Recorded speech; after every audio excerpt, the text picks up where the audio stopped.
The Agenda with Steve Paikin is made possible through generous philanthropic contributions from viewers like you. Thank you for supporting TVO's journalism. Tonight, what issues will drive Northern Ontarians to the polls? Then, is alcohol becoming the new tobacco? That's all next on the agenda.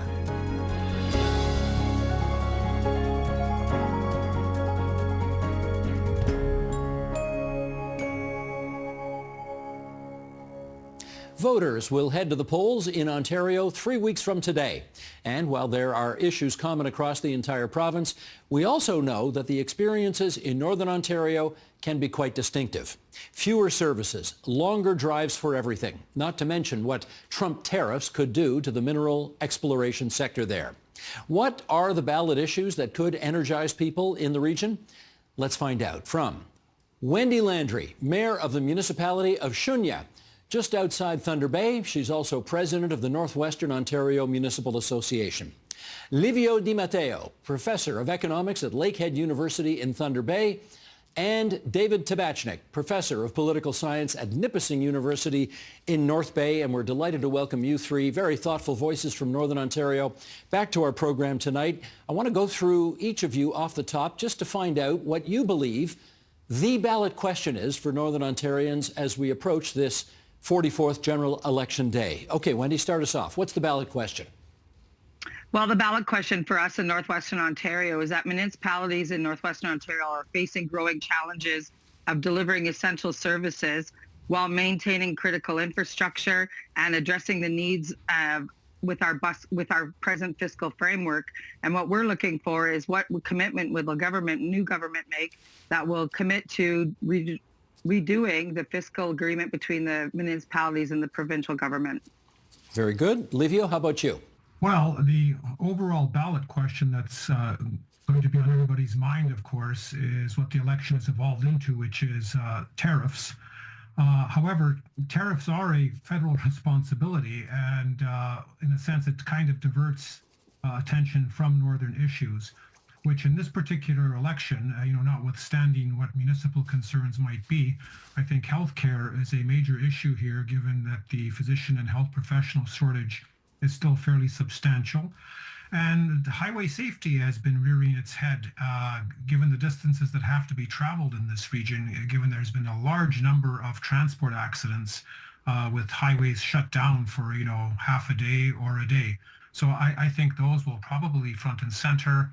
And then there's the perennial issues of economic growth and development, but those pretty much vary across the north depending on where you are, because Northern Ontario is not terribly homogeneous in terms of its interests, although there are similarities, and we tend to think Northern Ontario is this one sort of large block.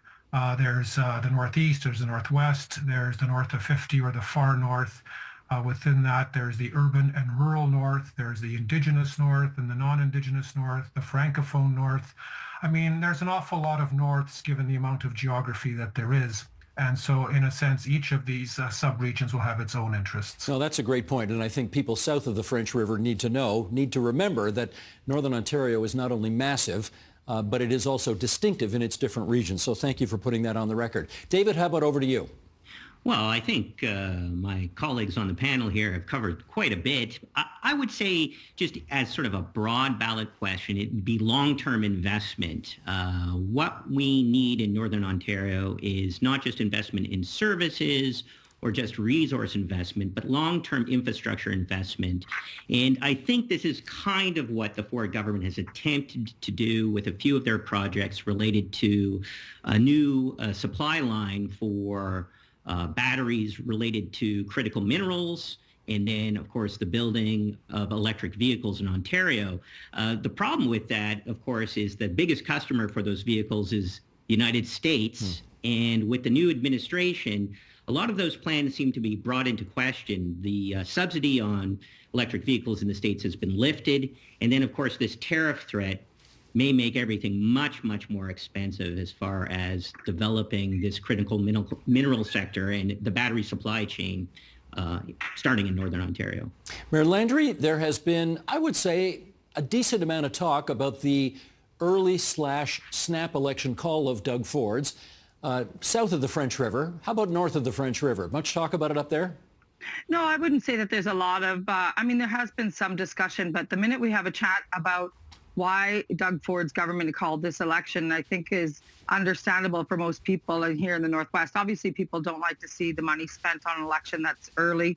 But when we talk about aligning the Ontario government with the 4-year term of the president of the United States, people tend to say, oh, okay, that makes sense. So that's been really the general conversation that I've been having with folks is, I don't think people get too excited about elections, generally speaking, but when they're early, they wonder why. And I think that aligning with what's happening south of the border is a good argument for having this election. David, I see you nodding your head on that. Do you agree? Well, I think it's certainly not at the top of everybody's mind. I mean, again, things like healthcare and education, affordability, these are the issues, of course, that Northerners, as all Ontarians, are concerned about. But I do think that the rationale from the people I've talked to is not clear. He called this election before the tariffs were announced. The election campaign is going on during this period of time where there is no tariffs, and there may never be tariffs. So the whole claim that we need an election to give Ford a mandate to fight these tariffs, I don't think makes sense to anyone. Whether they will pay a price at the polls, we'll have to see. Sure. Livio, how about you? I mean, one of the things we hear down here is that, you say you need a mandate to fight the Trump tariffs. You're only 2.5 years into a majority government, so you've got 2/3 of the seats already. Isn't that mandate enough? What are you hearing on that? Well, I'm not hearing much at all. As has been noted, the election's been called, but there hasn't been much talk. Things are pretty quiet. The issues remain. Elections go and come, but the issues in the north always seem to be about the same. So the question then is, what is the election about? And I mean, the election is about securing a 4-year mandate at a time when I suppose the government perceives that the odds are in its favor. And, is the election necessary to fight tariffs? Probably not. Tariffs, trade policy, technically should be speaking, is a federal prerogative. That's what the federal government should be doing. The premiers are usually pretty quick to tell the federal government that they should stay in their lane when it comes to federalism. But we have a federal government that's been in a fairly weak state. And so now you have all the premiers doing all kinds of things, flying down to Mar-a-Lago or, announcing that their own policies. And so it's a bit of a diversion. If the Americans had crossed the border and seized Pele Island, the premier could have done a Margaret Thatcher and dispatched the OPP to take it back and made it an election issue, I suppose. That'd be our Falkland Islands, eh? That's right. It's the Falkland Islands all over again. The Empire strikes back. The first thing I assume that a lot of voters will do on Election Day when they get ready to mark their ballots, Your Worship, is to say, did these guys keep the promises they made 2.5 years ago to Northern Ontario? And if we look at those metrics, do they have a good or a medium or a not so good story to tell? Well, it's interesting because I think that from a Northwestern Ontario Municipal Association perspective, we have a really good relationship with the Ford government. We've had a lot of influx of funding come to the area that we haven't previously seen in a lot of ways. We've had different types of conversations. We've had different relationships with this government. So I think that when we talk about if they've met the needs, I think we're still missing on when we talk about homelessness, when we talk about infrastructure, when we talk about healthcare, and generally when we talk about the needs, specific needs and the unique needs of Northwestern Ontario. It's an interesting conversation because we're very, very different from the rest of the province in that we don't have the ability to access funding to meet some of these services. And some of these services we talk about, policing costs in Kenora, for example, were $9 million last year. We're talking about costs to levies that are rising in our small communities that aren't able to sustain themselves with the small populations that we have in our smaller communities and our rural communities. So there's still room for some improvement, even though we've seen an influx of dollars come into the region. There's still concerns and things that need to be done. And it's interesting conversation because in the conversations I've been having in an election, are people voting loyalty to the party, or are they voting for the candidate that they feel will bring the biggest voice to the province and to the provincial level? And so that's an interesting conversation too. You have your people that are loyal to colors and loyal to parties, and then you have individuals that people really believe in can make a difference. Well, that takes me nicely to David, because of course you've got one of the most senior cabinet ministers in your riding, and Vic Fideli, who is sort of Mr. Go out there and find some jobs and investment for Ontario minister. One of the things that I know Minister Fideli has been proud of is the announcement to bring back the Northlander train. I wonder how impressively or not that is playing in your part of the province. Well, there's certainly been a lot of announcements around the Northlander. The Liberals got rid of it in 2012. They argued it wasn't financially stable, that there wasn't enough ridership. So what Vic Fideli has done as minister, what the PC government has done, is invest in renewing the lines, getting contracts to build new stations. I believe rail cars are purchased, if not also built. However, not a single train has left the station yet. And the longer term question is, will they take the Northlander at a loss, right? Can we get, let's say, from North Bay to Toronto in 4 or 5 hours instead of the 7 or 8 hours that it used to take on the train?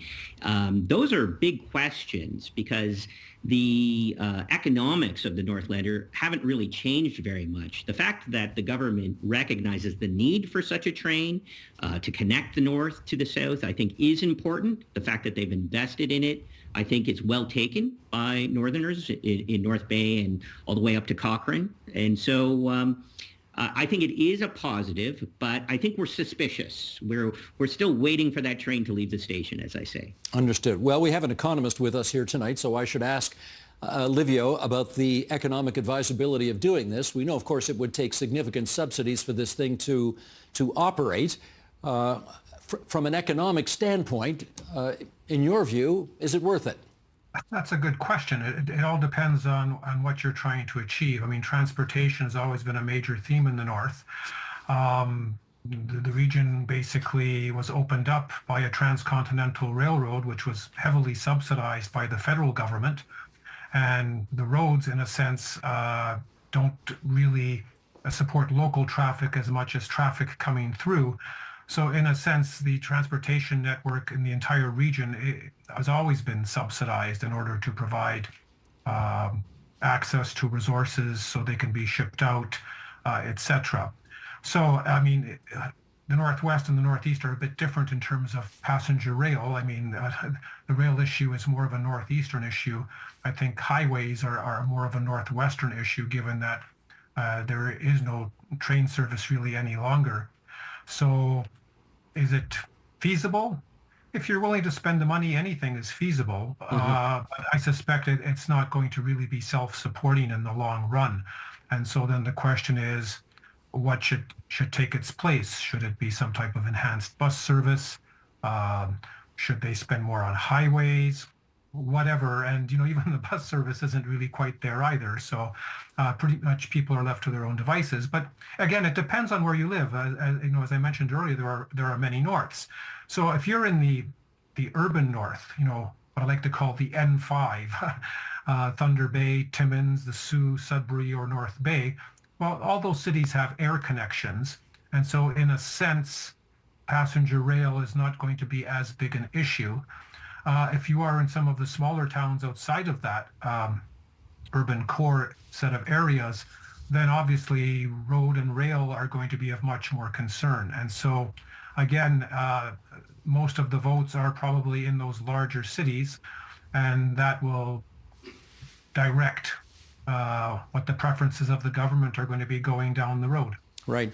Let me circle back, Your Worship, to something that was referenced earlier, and that is you in the North frequently go through occasions where highways are shut down and you can't get out of the cities in which you live because the highways are simply overrun by snow and the authorities close them down.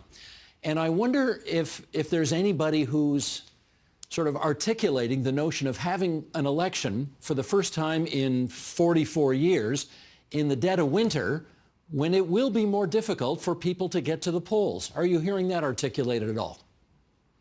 Not so much. I mean, as Northerners, we are used to the snow. We're used to going out in the minus 30s and the minus 29s and doing what we need to do. So I think that there'll be some that won't bother going out if it's a very stormy winter day, and there'll be some that are driven by having their voice heard and going in and casting their vote. So I think there'll be probably a decline, and not to mention the snowbirds that are not around right now either. So a lot of our aging population has gone to different parts of whether it's Mar-a-Lago or down into the U.S. and the warmer states. And so I think there's a lot of people that aren't even going to be able to vote because they'll be away.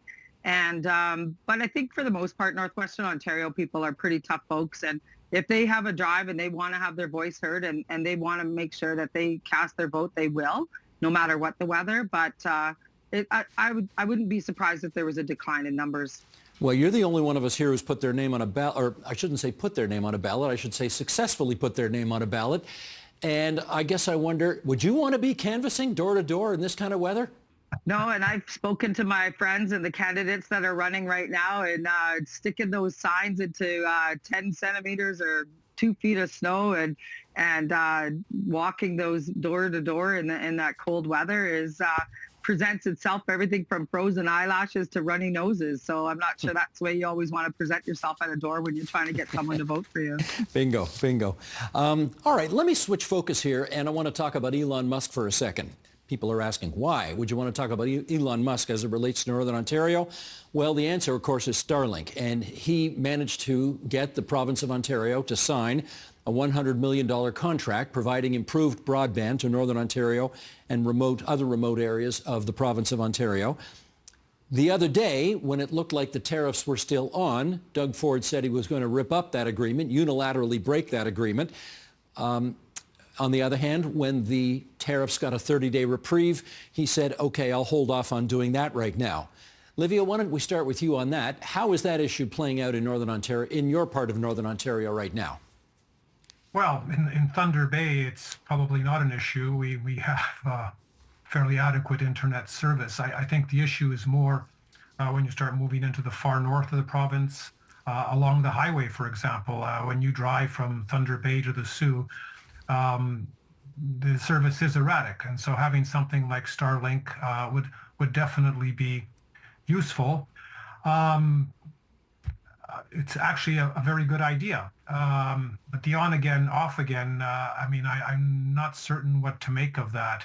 I mean, if you were trying to play hardball, you either are going to tear up the contract or you're not. And sort of this kind of hedging your bets is kind of risky. Although by the time the tariffs, come back in March, the election will be over, and again, it'll be a completely new ball game. So I guess I wouldn't really do it that way. I think if you're trying to demonstrate a serious intent in your negotiating policy, I don't think over the next 30 days we should be letting up in terms of those limited things that we can do. I mean, let's face facts. There's only so much the province of Ontario can do. I mean, this is not, Finland and the Soviet Union in the 1940s.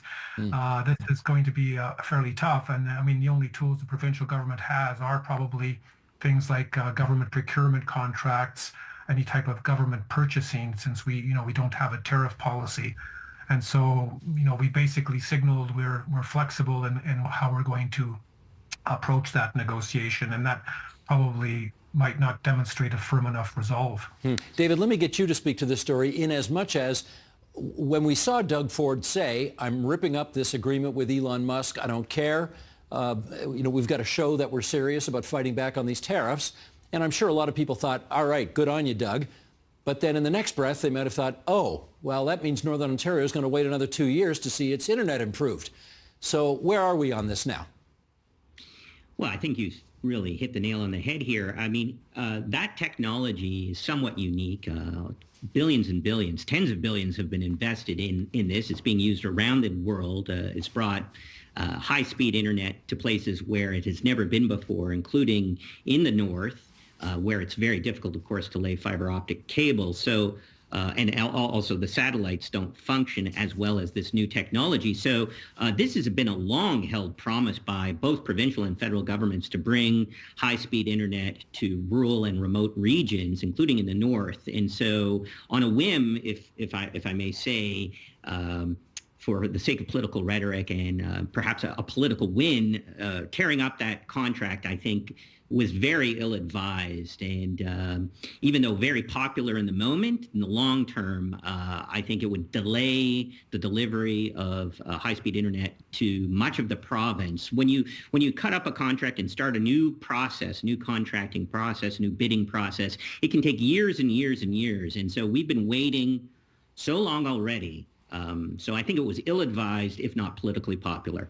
Your Worship, you're not actually in Thunder Bay. Well, your municipality, Shunya, is not in Thunder Bay. It's west of Thunder Bay. How's your internet service there? So that's a great question, and thank you so much, because I'm just chomping at the bit here to get in on this one, because I had a meeting with Minister Surma when we were at Roma in January, and we talked exactly about that, about the inability for many people in our smaller communities outside of the larger hubs of not having remote service, not even cell service. If dialing 911, when most people have cell phones only now, and internet's another part of it, and just the right to have that ability to be able to dial 911. And we had a great conversation, and she said, we're moving forward with the Starlink idea, so that there is service along the highways in northwestern Ontario. When we talk about highway closures and accidents and accessibility to cell service, it's not there. When we talk about driving from my house in Shunya to my parents' house on Red Rock Indian Band, Lake Helen First Nation, just outside of Nipigon, there's no cell service on my ride. If there's a spot of it, it comes and goes. And those are now emergency necessities, and we need to have that. And the geographical area, the rock cuts, that just doesn't allow for the fiber to go in. So what's the answer? Right now, the answer is Starlink. And for many of us who, that gives us the ability. For example, my mom was in the hospital last year, so I had cell service through Starlink where I camp. So it was the ability for my parents to get a hold of me in the emergency. So those kind of things, that's a luxury for camp. But when we're talking about highway transportation and the ability to connect, it's not there. It's the far end of my municipality. People don't have service. And just to, I was going to say translate, but that's probably the wrong word. When you say camp, you mean what people in the rest of Ontario call your cottage, right?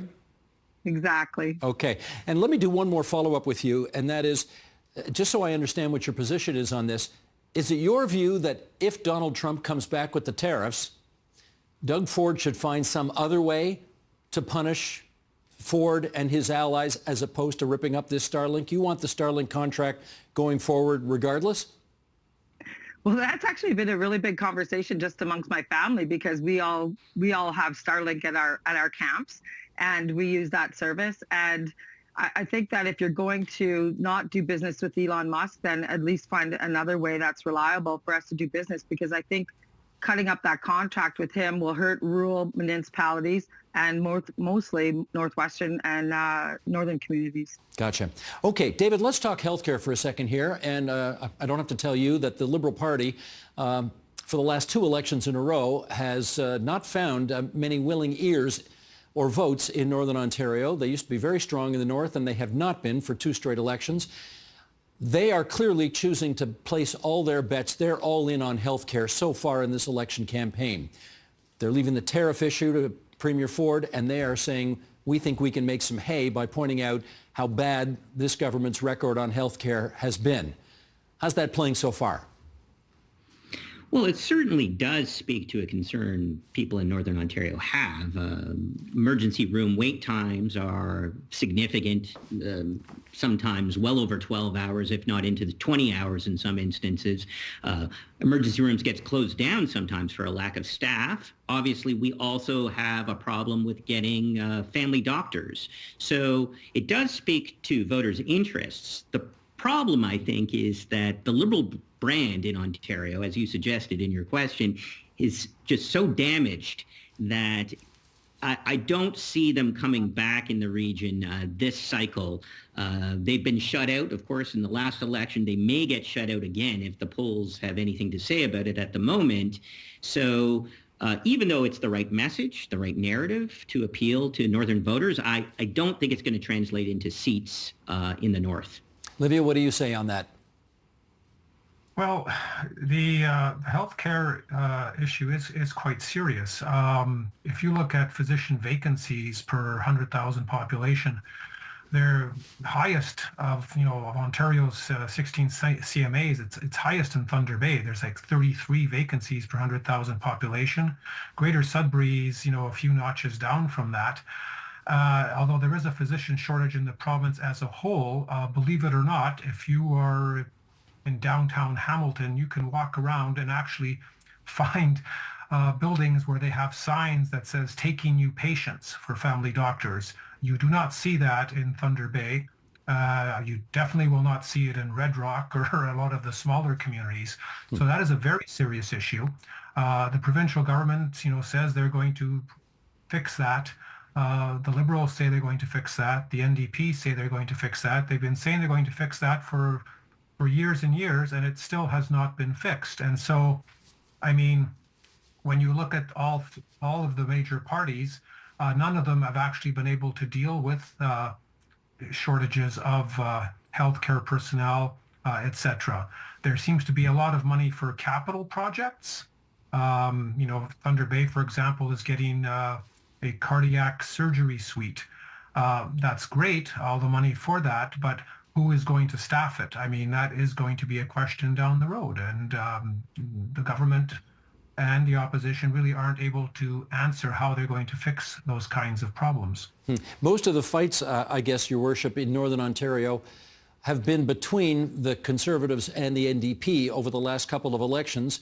Does it look to you like one side more than the other is in ascension at the moment?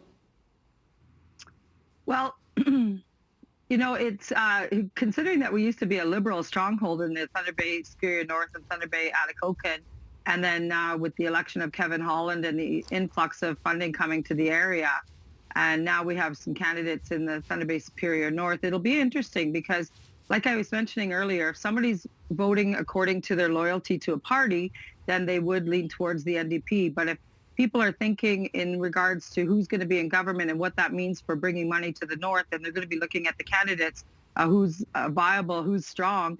And, when in Thunder Bay Superior North specifically, we have Lise Bourgeois, who's been very, very vocal on the transportation issue and other issues that we brought forward. And you have Mayor Rick Dumas from the town of Marathon, who has been in political seats since, I think he's hitting almost 30 years, been my VP at NOMA for longer than I've been there, and a very, very strong voice and a strong advocate. And I think that it'll be interesting how that turns out, because I think that if people are thinking with regards to what's going to come to the region, if we have a representative who's in government, then it's a different vote.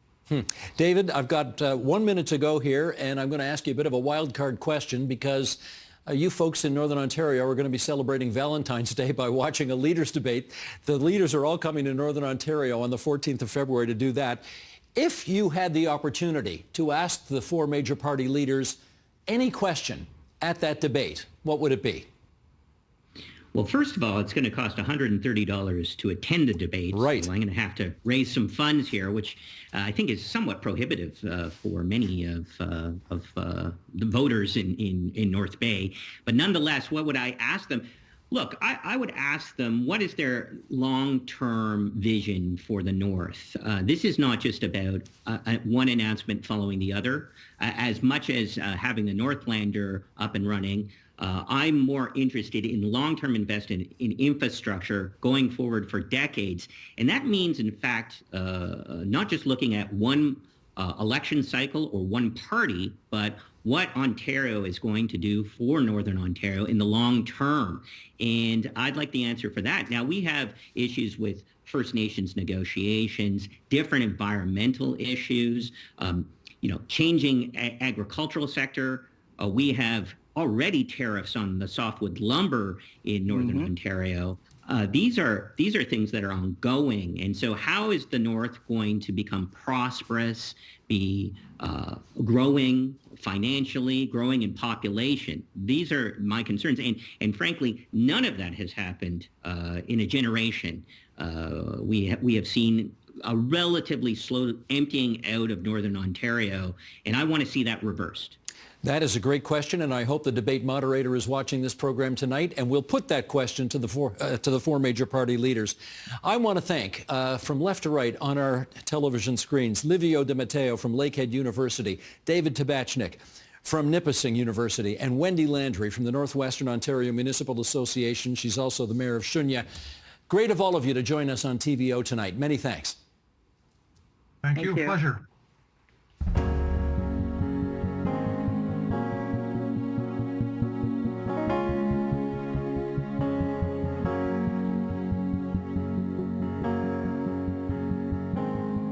While it may seem counterintuitive to think of young people drinking less alcohol than their parents did at their age, the numbers seem to indicate that, yes, members of Generation Z or Z are opting for a more sober lifestyle.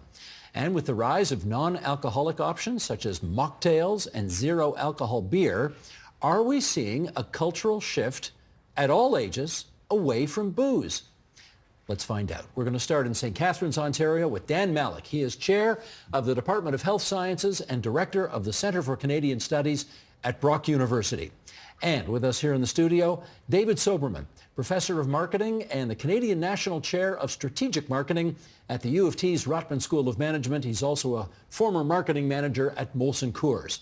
Gail Lynch is here, owner of Zero Cocktail Bar in the Cabbagetown neighborhood of Toronto. Zero Cocktail Bar, tasting room, and bottle shop.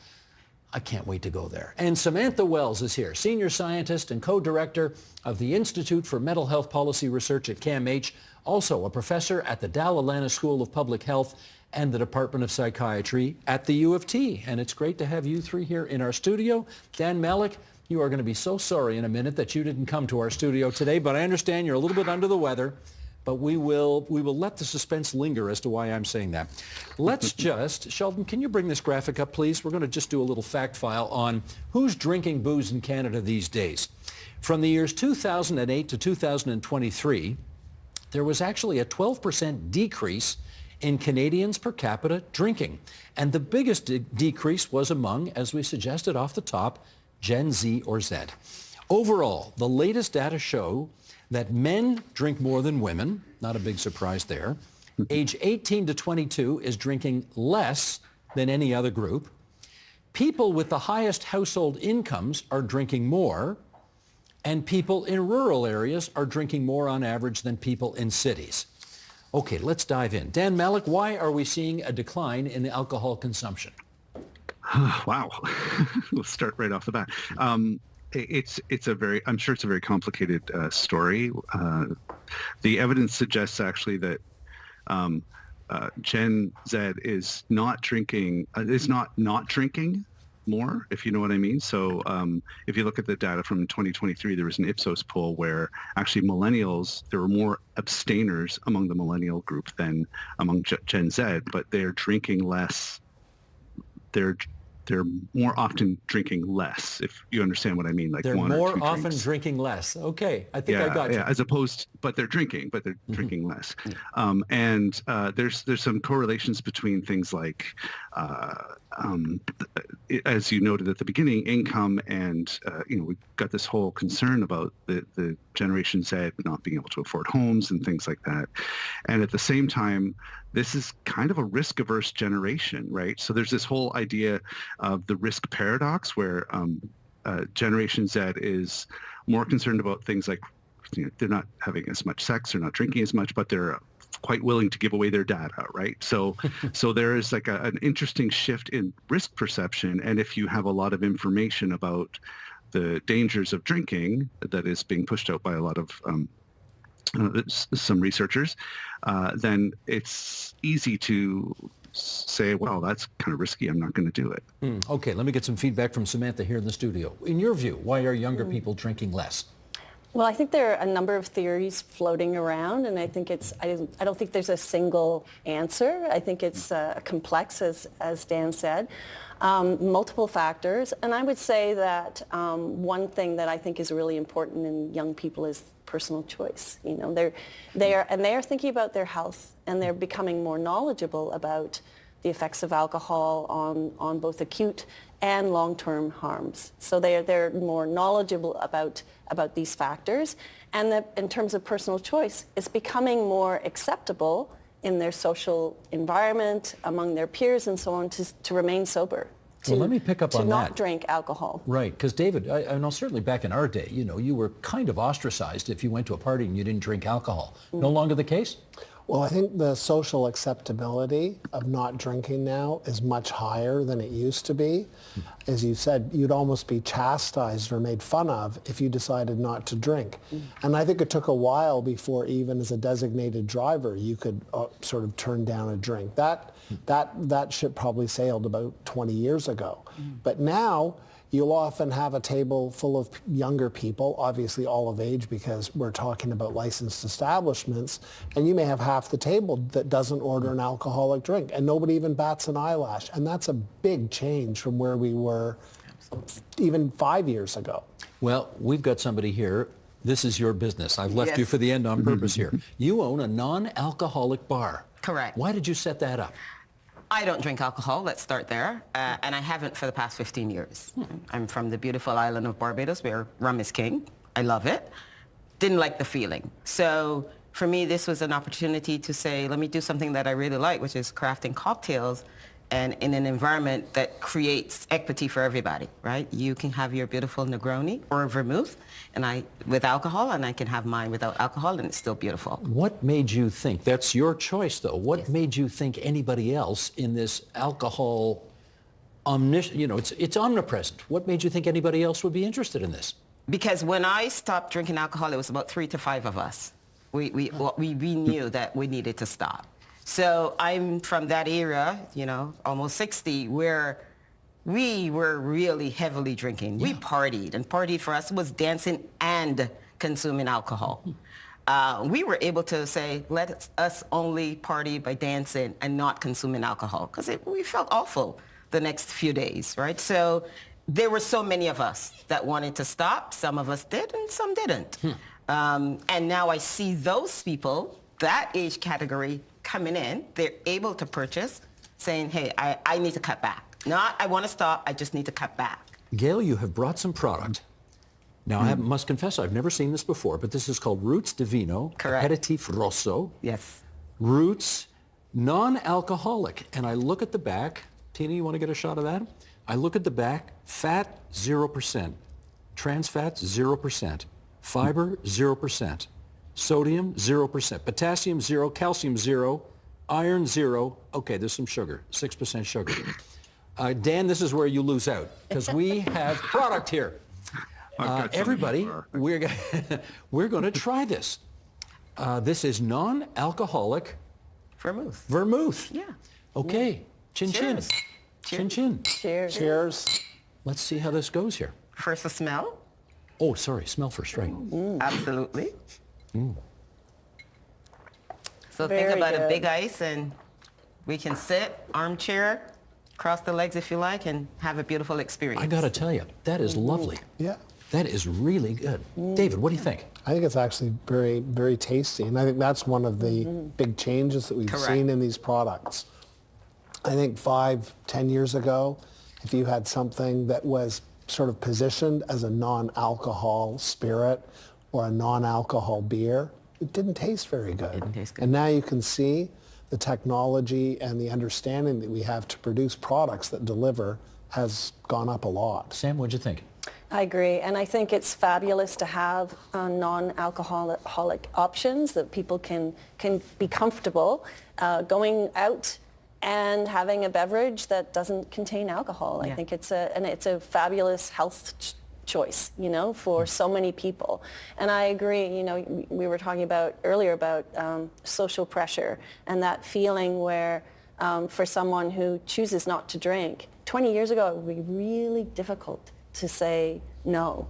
or pretend you're drinking alcohol, when you're not. And now we have all of these wonderful choices, and I think it's fantastic. Now, this is an aperitif, but of course, there's zero alcohol beer that's out now. Yes. And Heineken has, we got an ad here. This is a little snippet of a video, part of an ad for Heineken's 0% beer from a few years ago. Sheldon, roll it if you would.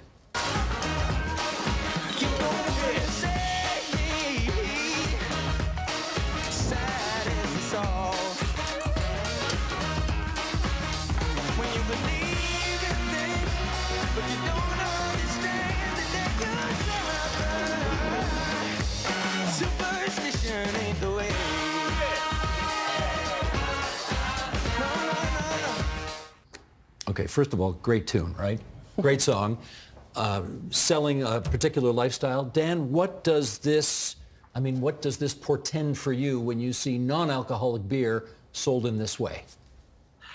Well, it's there's a market for it that the brewers have identified. I mean, we see things like Guinness Zero, Heineken Zero. There's a whole bunch of mainstream beers that have now introduced zero. And as a few other people have noted already, it's definitely, there's the technology available. It's not as bad as it used to be. I'm a big fan, actually, of non-alcoholic beer. I'm fascinated with the technology.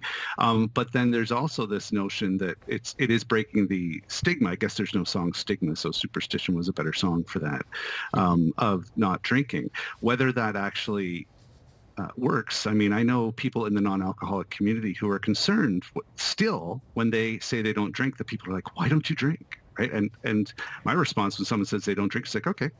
Right. But it is still a stigma that is being reduced. But that at least allows people to kind of either blend in, right, which may not help reduce stigma, or also what a lot of people are doing now is cycling between alcoholic and non-alcoholic, right, and that is another option. I've been in this situation where I've been at a bar and I forgot I was drinking a non-alcoholic beer. It's like, oh, wait a minute, this is a non-alcoholic from Toronto, a brewery there.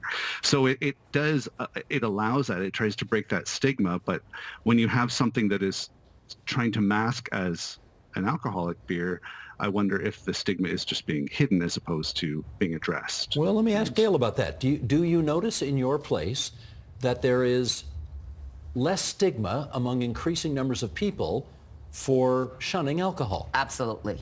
Absolutely less. So is there stigma? I see it. Obviously, sometimes, you may have a gentleman with a group of other men and they may give him a little bit of ribbing. And I've actually encountered that, and I allowed all of them to taste that product, and they immediately, wow, that's amazing, and that ribbon stopped. But the most beautiful thing, and why I think that is much less, is that throughout, let's say November through January, I keep getting folks who come in and say, I'm getting something for my friend. I'm going to a party and I know there are some there who don't drink. I'm getting something for my family. And that has been the most beautiful thing. And that is what let me know, oh, that stigma is moving away. And we're talking about people mid-20s all the way up to maybe the 50s. Just out of curiosity, and I'm sorry, not a big drinker, so I don't know. What would a regular bottle of this cost, and what is a non-alcoholic bottle of this cost? Same cost. Really? Same? And so we know that ethanol is the cheapest part of this product, right? When you're making alcohol vermouth, the ethanol, gin, a whiskey, the ethanol is the cheapest thing, or the least expensive. And so sage, wormwood, Ganeshan, those are beautiful products. There's a process to make them into this beautiful rasa, right? And so, of course, those things cost money. So the price is still the same because the quality is the same. Actually, this quality is better because I've not introduced ethanol, which is the leading cause of many cancers. Okay, well, I was just going to pick up on that, actually. David, I read something the other day that said every time you have a drink of alcohol, you're taking 5 minutes off your life expectancy, which is a pretty stark way to put it. Do you see increasing evidence that people's attitudes towards alcohol consumption are changing? Absolutely. I think we see a lot more communication now in the media about the risks of alcohol, about how it's bad for your health. And I also think, too, that this earlier discussion we had about this generation being perhaps less risk-taking, they attend to that information. They're watching this, they're observing this, and they're thinking, I don't want to be unhealthy. And I mean, there's a lot of concerns now with people about their health, about their boss Maddie BMI, about things like smoking. What's BMI? Body mass body index? mass index. It's a way of describing your sort of health, weight to height in some way. And so I think all of these things are contributing to a segment growing up now in that, let's say, young adult group who are saying, I'm really concerned about this and these things that, maybe the previous generations do this, but I'm going to be different. And that's okay. Let's, apropos of that, Sheldon, I'm in the middle of page 3 here. The U.S. Surgeon General in January issued a warning on alcohol, and here is part of what that office says. The direct link between alcohol use and cancer was first established in the late 1980s, and evidence for this link has strengthened over time. This body of scientific evidence demonstrates a causal relationship between alcohol use and increased risk for at least 7 different types of cancer. The more alcohol consumed, the greater the risk of cancer. For certain cancers like breast, mouth, and throat cancers, evidence shows that this risk may start to increase around 1 or fewer drinks per day. Sam, what do we make of this warning? Well, it certainly resonates with the work that we do at CAMH, at the Center for Addiction and Mental Health. We have a team of scientists, many of whom are experts in studying alcohol and health and have been doing so for many years. And this is consistent with all of the evidence that we have at CAMH right now. The science has been evolving over the years, and I would say that the latest evidence all shows that even the smallest amounts of alcohol can be harmful to one's health. Now, Dan, I do recall when the first warnings came out, I think it was from Health Canada, saying that 2 drinks per week ought to be the maximum you have. And of course, there were lots of men and women in the street interviews on the local news saying, they got to be kidding. No one's going to be able to do that. Okay. Do you think warnings like this have an effect? I think warnings like this put a thumb on the scale. There is a concern. So cancer is one of those, I don't want to underplay cancer, but there's a thing called availability bias where you hear a lot about one kind of illness. So cancer, for example, we have everything from Movember to pink ribbon campaigns. And so cancer is a big issue in people's minds, but it's actually not the biggest killer of Canadians, premature killer. That's cardiovascular disease. And in spite of things like Samantha saying that the evidence, the science has evolved, it has, but there's also a group of scientists who are trying to erase evidence of the protective effects of alcohol in cardiovascular disease, which will kill people faster, but doesn't have that amount of attention, right? If you say you're going to die of a heart attack, people may say, okay. But if you say cancer, they go, whoa, cancer, wait a minute. And the cancers that are connected to alcohol are not the biggest killer, the biggest killing cancers. Some of them are highly treatable. So it does kind of skew perception. And I don't want to underplay the health effects of alcohol, but this tendency to jump on cancer instead of like looking at the full risk and benefit, I guess, no one talks about benefits of alcohol, does distort the story. And in fact, there was an excellent report from the National Academies of Science, Engineering, and Medicine in December that did a really good job of providing a balanced discussion, because it said, well, there is an increased risk of cancer. And when we talk about increased risk, we're talking about relative risk. So you might have a 5% more risk, but you have a low risk to start, for example. But it also says there are other factors that go into your risk of cancer, so colorectal and, say, what you eat, and breast cancer and other things as well. So saying alcohol causes cancer is a little distorting, and it kind of plays into a bit of a panic around cancer. And believe okay, me, I get you. But Gail, how often do you hear in your establishment, I'm here because I am concerned about the health risks associated with alcohol? Oh, absolutely. Folks are, I would say, and the data bears it out as well, I would say about 75% of my customers are saying, I'm mindfully drinking. I don't want to drink as much. I get the nurses that come in and talk about, my ritual of coming home and winding down with a glass of wine, and it becomes a bottle and two, and 10 years later I've realized, oh, I should slow down. I got a problem, yeah. Right? So we see it. My average sale is around, I shouldn't say this, is around $60 because that person is saying, I want a beautiful experience, and I realize I've been doing too much, right? It's just simply that. And this, again, it really comes down to choice and equity. You know what? Today, I'm going to have my alcohol wine. Tomorrow, I'm going to have my non-alcoholic wine, and I'm mindfully making a choice, and the right choice for myself. I wonder, Sam, if people, if they're drinking less alcohol, are they searching for that buzz they used to get from alcohol with something else? Are they having marijuana? Are they smoking? I don't know. You tell me. So the science isn't really in on whether there's a substitution effect, which is what we call it. But and I think it's complex, and I think there are some people who like the effects of alcohol and may not like the effects of cannabis. And so that it's not a natural sort of substitution. The other thing I wanted to add is, I think that one of the problems when we think about substance use is we think that people are just using one substance. Many times they're using alcohol and cannabis together. Correct. And so, so we're not sort of necessarily dropping one substance and taking up another. So I think it's quite complex, and I certainly would not recommend that someone stop using alcohol and start using cannabis, because we know there are also health harms associated with cannabis as well. So we have to be very careful. In which case, David, we've had warning labels on tobacco for a very long time. Should we have them on alcohol?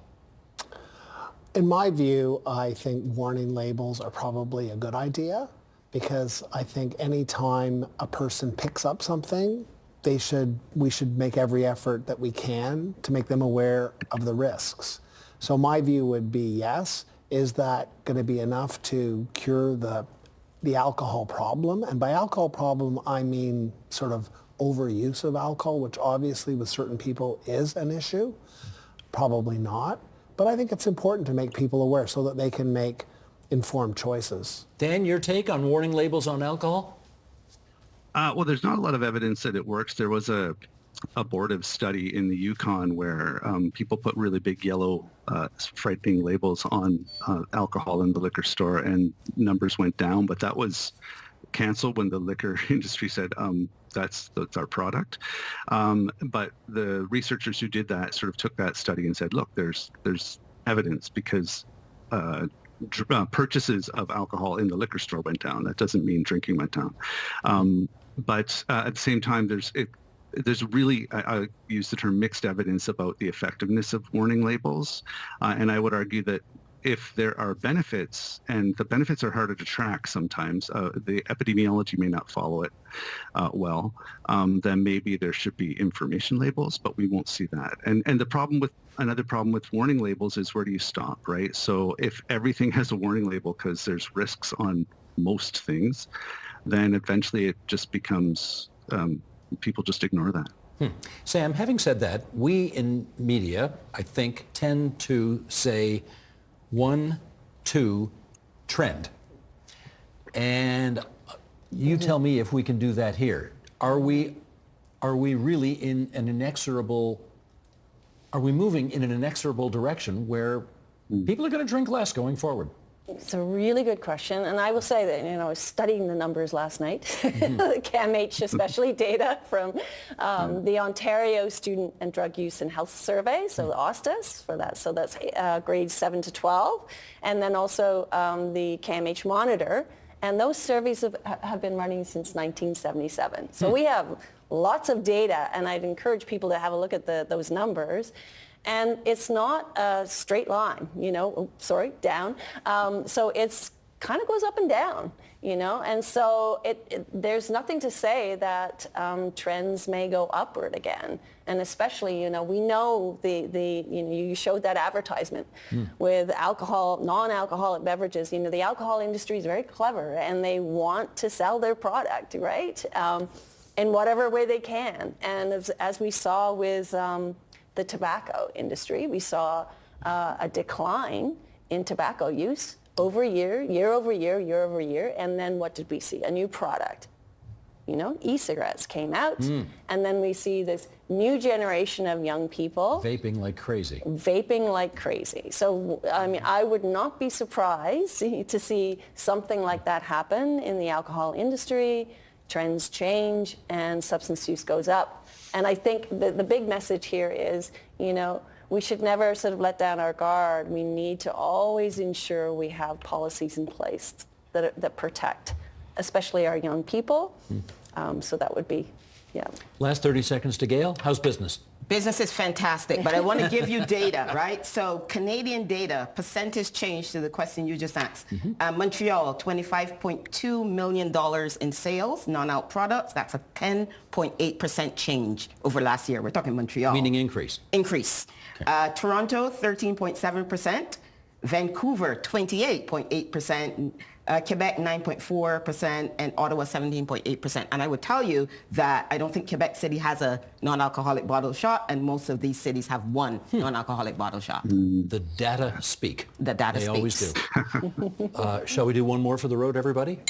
Thanks, Mr. Director. You want to get a wide shot of everybody up here? But Sorry, I need Dan. some more in mine. You need some more. You drank all yours already? Absolutely. All right, I'll give you some more. In the meantime, let's thank No Dan alcohol, Malik for so being we're there good. for us on the line from St. Catharines, David Soberman, Gail Lynch, Samantha Wells. Okay, where's your glass? Right here. we go. Thank One you. more shot for you. Thank you. Well done, Thank everybody. you. Cheers. Thank Here we you. go. Cheers. Cheers. Cheers. Take care, everybody. Cheers. Take care. See you, Dan. Cheers. Bye.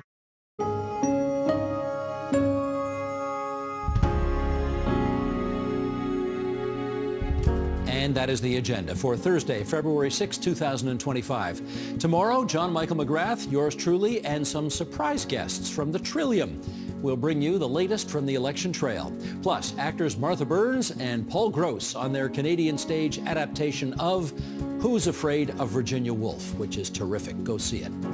I'm Steve Paikin. Thanks for watching TVO, for joining us online at tvo.org, and we'll see you again tomorrow.